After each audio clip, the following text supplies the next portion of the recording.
Hello hello tout le monde, je suis en compagnie de la Bubule, regardez-la. Tu dis bonjour à la caméra ma puce. Elle veut des câlins, écoutez. Souvent quand je filme, elle vient me voir pour pouvoir s'asseoir sur mes genoux. Vous savez que j'adore mes chiens, j'en ai deux. Ça c'est la grande, enfin ça c'est la petite, qui s'appelle Bulle. Et le grand qui s'appelle Guava. Bulle m'accompagne toujours, il est tout le temps avec moi. Ah ma puce. Ah, tu es tout le temps avec moi mon bébé. Et elle me suit toujours partout. Et régulièrement dans la journée, elle réclame des câlins. Des câlins, des câlins. N'importe quoi, moi, des câlins. C'est la troisième vidéo que je filme. Je dois être un peu rouillé, je ne sais pas. Oui, enfin bref. Donc on va peut-être partir. On va peut-être commencer cette vidéo. Du coup, je vais garder Bulle avec moi sur les genoux.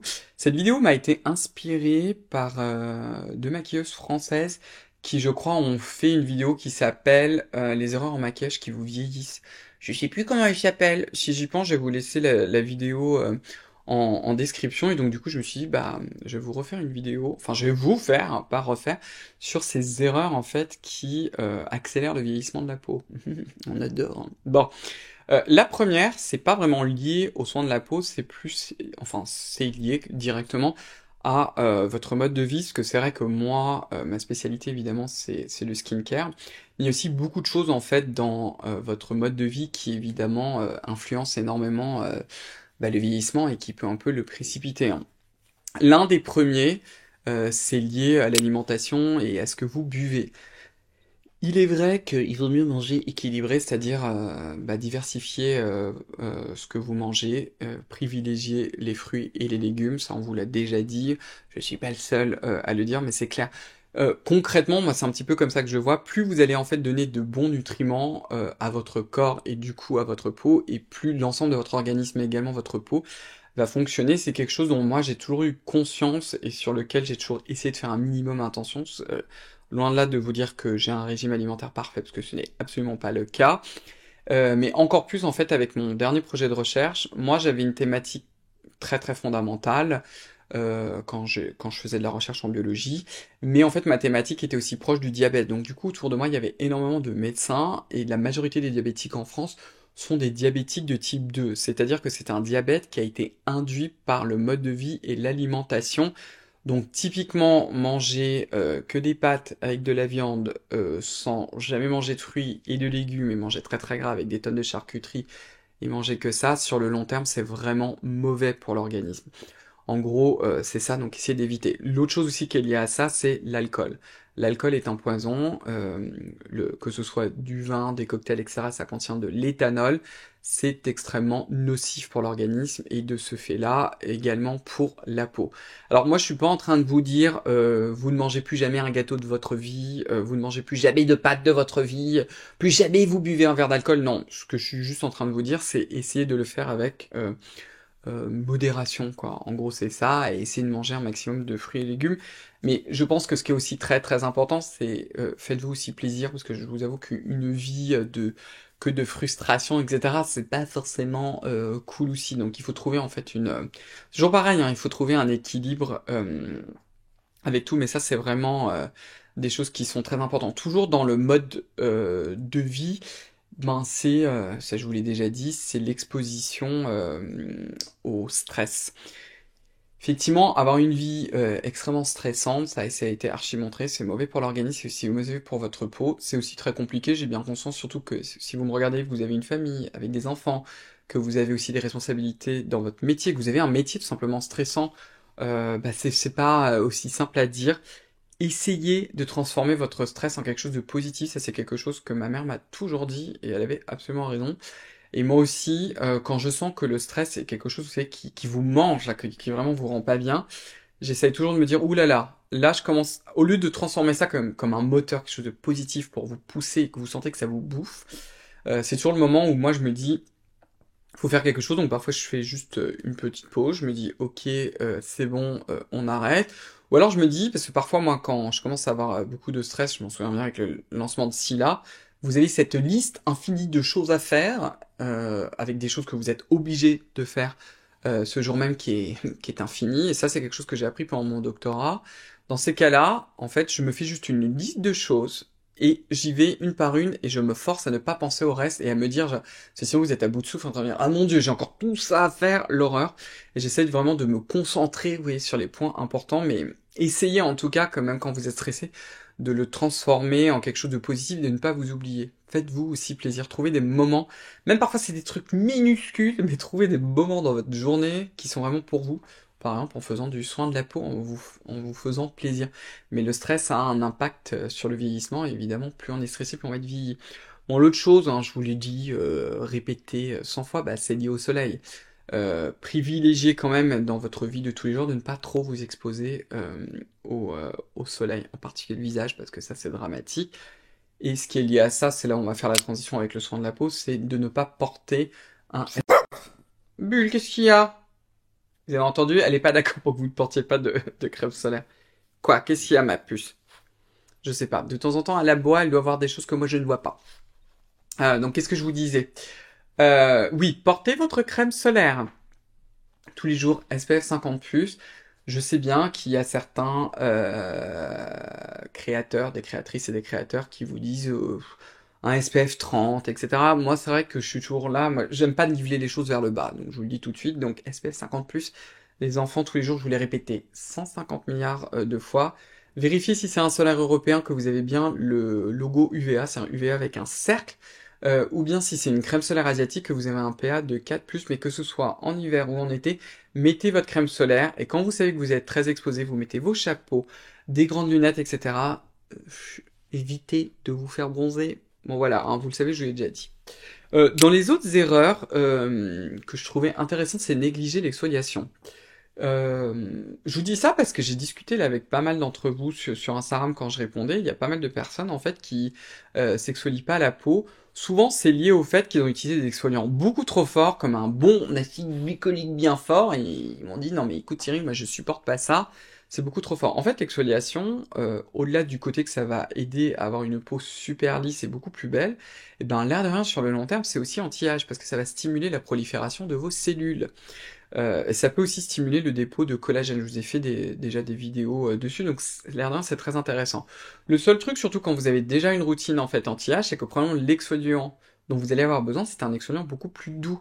Je vous ai fait là récemment une vidéo sur un haul, hein, j'ai toujours pas fini de le tester, mais vous voyez par exemple ce produit de Beauty of the Zealand qui s'appelle le Green Plump Refreshing Toner aux AHA et aux BHA. En fait, c'est une faible concentration d'acide glycolique aux alentours de 2%, donc c'est une exfoliation qui est douce. Vous n'êtes pas obligé de sortir la Bertha, mais ne négligez pas l'exfoliation dans votre routine. Sinon, c'est lié aux rétinoïdes. Je vous ai fait beaucoup de vidéos sur les rétinoïdes de façon générale. C'est vraiment la Rolls-Royce de l'anti-âge avec le solaire. Parce que non seulement ça va prévenir le vieillissement, c'est-à-dire ça va garder votre peau dans un état jeune, mais ça va également corriger certains signes de l'âge. Souvent, quand on a des rétinoïdes, c'est encore lié à l'exfoliation, on va vous dire de ne pas vous exfolier. Et c'est là où en fait où il y a une confusion des genres, parce qu'en fait quand vous allez introduire un rétinoïde, quelle qu'elle soit, évidemment au début, pendant cette phase de tolérance, il ne faut pas utiliser d'exfoliant au même moment. Ce qui va se passer quand vous allez utiliser un rétinoïde comme le rétinol, qui est pour moi la référence, parce que c'est là où il y a le plus de données scientifiques, et pour quelques personnes, c'est-à-dire celles et ceux d'entre vous où vous tolérez parfaitement 1% de rétinol dans des routines bien ficelées avec d'autres actifs, si vous le tolérez bien, vous pouvez tenter la trétinoïde, qui s'appelle l'acide rétinoïque. Sinon, non. Moi, je n'aime pas du tout cette surpromotion de la trétinoïde, parce que bah, il y a trop de personnes, en fait, qui la tolèrent pas, tout simplement, même sur le long terme. Bref. Mais quand vous l'avez au tout début, vous avez cette phase de tolérance. En fait, vos cellules, en particulier dans l'épiderme, elles vont rentrer en cycle beaucoup plus fréquemment, c'est-à-dire qu'elles vont beaucoup plus proliférer, il faut un certain temps à la peau pour s'adapter, pour refaire une barrière cutanée costaud. Donc si jamais vous me rajoutez un exfoliant au même moment, ou même de la vitamine C, le L-ascorbic acide sous forme acide, ça va en fait augmenter encore l'exfoliation, et donc du coup vous allez avoir la peau plus irritée. Mais une fois que vous le tolérez, que vous tolérez bien, il va falloir à un moment rajouter une exfoliation. Par contre, comme je vous l'ai dit avant, il faut rajouter la bonne exfoliation.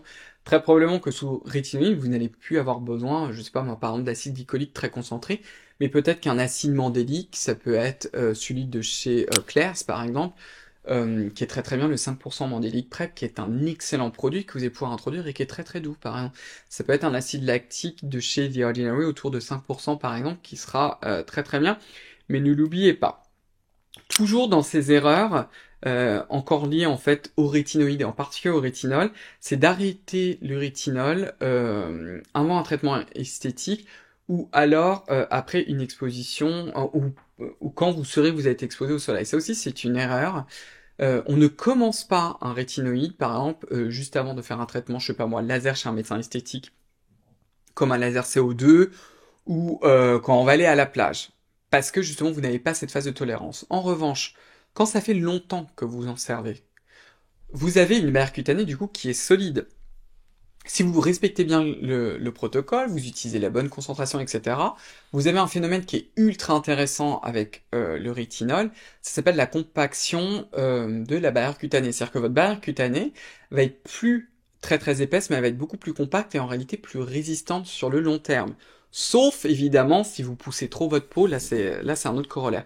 Mais quand vous êtes dans cette condition-là, que vous en servez correctement, justement sur le long terme, vous n'avez plus besoin de vous en arrêter. Votre peau ne sera plus sensible au soleil. Elle ne l'est qu'au début, quand on abuse. Donc si vous êtes par exemple sous trétinoïne, que vous la tolérez toujours pas, que vous avez toujours un peu la peau qui pèle, oui évidemment, il faut l'arrêter quand vous êtes exposé au soleil. En revanche, si ça fait longtemps que vous vous servez de votre trétinoïne, que vous n'avez pas de soucis, que vous n'avez pas la peau qui pèle, que vous n'avez plus aucune forme d'irritation, pareil avec le rétinol, non, vous n'arrêtez surtout pas, parce que sinon vous allez me perdre la tolérance, vous perdez aussi le côté antioxydant, parce que le rétinol par exemple c'est un excellent antioxydant. La trétinoïne, je ne sais plus s'il y a des données dessus, ça je sais plus, pour la trétinoïne, ça je peux pas vous dire. Pareil, avant un traitement chez un médecin esthétique, je sais pas si vous faites par exemple de l'épilation définitive au visage, un laser CO2, un laser rajeunissant, si ça fait très longtemps que vous servez du rétinol, il n'y a pas de raison, il n'y a pas de rationnel à l'arrêter. Après, une fois que vous l'avez fait juste après, par contre, surtout si c'est un peu ablatif, là évidemment vous n'allez pas continuer à vous servir du rétinol, vous allez attendre que la peau cicatrise, vous allez repartir et vous allez recommencer. Le dernier, c'est utiliser des actifs de soins en fait. Alors c'est pas totalement lié évidemment à ce que ça va accélérer le vieillissement, mais j'avais quand même envie de vous le remettre parce que je vous en ai déjà un peu parlé. Parce que c'est souvent une erreur pour corriger quelque chose en fait qui n'est pas lié aux soins de la peau. Qu'est-ce que je veux dire par là? Vous êtes très nombreuses et très nombreux à me dire, Cyril, connais-tu une bonne crème pour lutter contre les cernes creuses, par exemple le cerne creux? Vous me dites, j'ai le cerne super creux, qu'est-ce que je peux trouver comme crème? En fait, ça c'est quelque chose, c'est un problème, coucou ma puce, qui n'est absolument pas lié aux cosmétiques. Les cosmétiques ne vont pas pouvoir toucher à tous les volumes sur votre visage. Ça va pouvoir lier sur la fermeté de la peau, mais on parle bien de la fermeté de la peau, tous les tissus qui sont dessous, parce que la structure de votre visage et la physionomie finalement de votre visage, c'est lié évidemment à la peau, mais à ce qu'il y a derrière, c'est-à-dire par exemple à la distribution du gras, qu'on a tendance à perdre et qui va aussi s'affaisser et tomber, et ça, aucun produit cosmétique ne va pouvoir adresser ce problème-là. Ce sera de la médecine esthétique, c'est pour ça que j'ai souhaité sur ma chaîne YouTube vous faire plus de contenu sur de la médecine esthétique, et peut-être même un jour que je vous ferai aussi des choses sur de la chirurgie esthétique. Là récemment, vous avez une vidéo par exemple sur la technique de la Q-Tite, c'est pas vraiment de la chirurgie, c'est très très ambulatoire, mais c'est quand même un petit peu lié à ça. Et ça, en fait, ce sont des problèmes qui ne relèvent absolument pas du soin de la peau. Par contre, ne vous dites pas que non, le soin de la peau c'est complètement nul, ça fonctionne pas, je vais faire que de la médecine esthétique ou que de la chirurgie esthétique. N'opposez pas, en fait, tout ça est complémentaire. Le soin de la peau, ça s'adresse vraiment à la peau. Voilà, écoutez, on a fini pour aujourd'hui. Donc j'espère que cette vidéo vous l'avez trouvée intéressante, qu'elle va vous aider. En tout cas, j'ai toujours beaucoup de plaisir à lire vos retours là en commentaire. En attendant, si c'est la première fois que vous me découvrez ou si vous ne l'avez pas encore fait, je vous invite à vous abonner à ma chaîne, à enclencher la petite cloche des notifications, comme ça vous savez quand je vous publie une nouvelle vidéo. Rejoignez-moi aussi sur mon compte Instagram, vous avez tout de toute façon dans la description. Suivez aussi le compte Instagram de ma marque. Et puis on va se revoir très très vite pour une prochaine vidéo. Et comme toujours, parce que ça c'est vraiment le plus important, prenez bien soin de vous. Au revoir les zouzous, bye bye.